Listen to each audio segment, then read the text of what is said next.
Lobsters, they're one of my favorite things, but they are intimidating to a lot of people. Are you unsure of how to cook them, how to take the meat out of the shell? Well, today I'm gonna show you just how to do that. It's really simple. I'm gonna start here with some steamed lobsters. Now, if you're a fan of boiling lobsters, I'm gonna need you to stop doing that right now because the water gets into the shell or through the shell and into the meat, and that gives you a diluted flavor. All of that wonderful lobster flavor, it kind of leaches out into the water. So it's better if you steam them in a large pot like this with maybe an inch of water. These are 2 1.5-pound lobsters I have here, and once you remove them from the pot, what you're going to do is you're going to take a pair of kitchen scissors here and trim off the very end of the claw. Any moisture that's in the shell kind of drips out. So when you bring this to the table for your guests, or if you're gonna take the meat out of the shell in your kitchen, like I'm doing here today, there will be less mess, and also you won't burn yourself with all that hot water, hot liquid. It's just taking a pair of kitchen scissors and just trimming off the very end of the claw.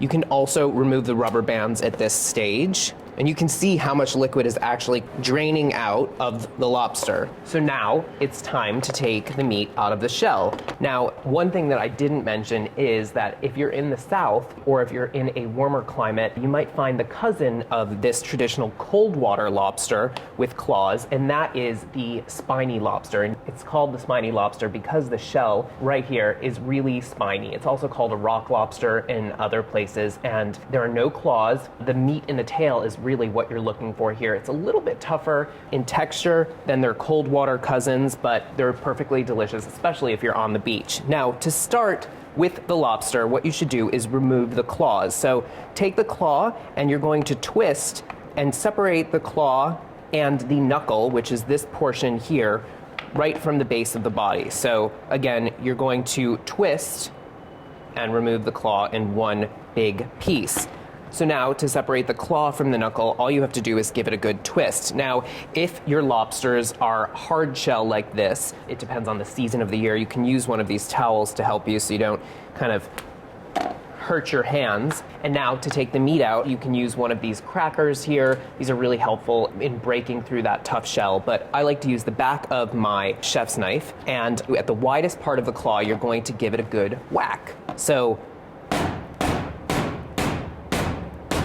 once you break through the shell slightly, I like to turn the claw over and do it again.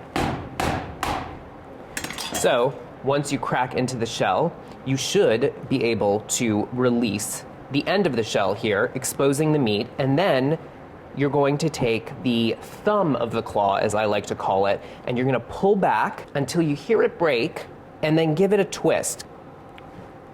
You can fish that out with one of these picks, just like that, and then the meat from the claw should easily come out. And there you go, a beautiful piece of lobster. Now, to separate the tail from the body, you're going to, again, twist in opposite directions. So just a slight twist like that, you should be able to pull the tail away from the body. Now, to take the tail meat out in one nice, beautiful piece, I like to use a pair of scissors, and I cut down the center of the underside. You don't want to go too far in because you don't want to mark up your meat too much. Now, sometimes what you can do, if you have a softer shell lobster, which are called shedders because they're shedding their skin, so they're a little softer, you can sometimes just use your hands and pull in opposite directions and it will break the tail open. These are such hard shell lobsters that this really helps using the scissors here. So cut down the center,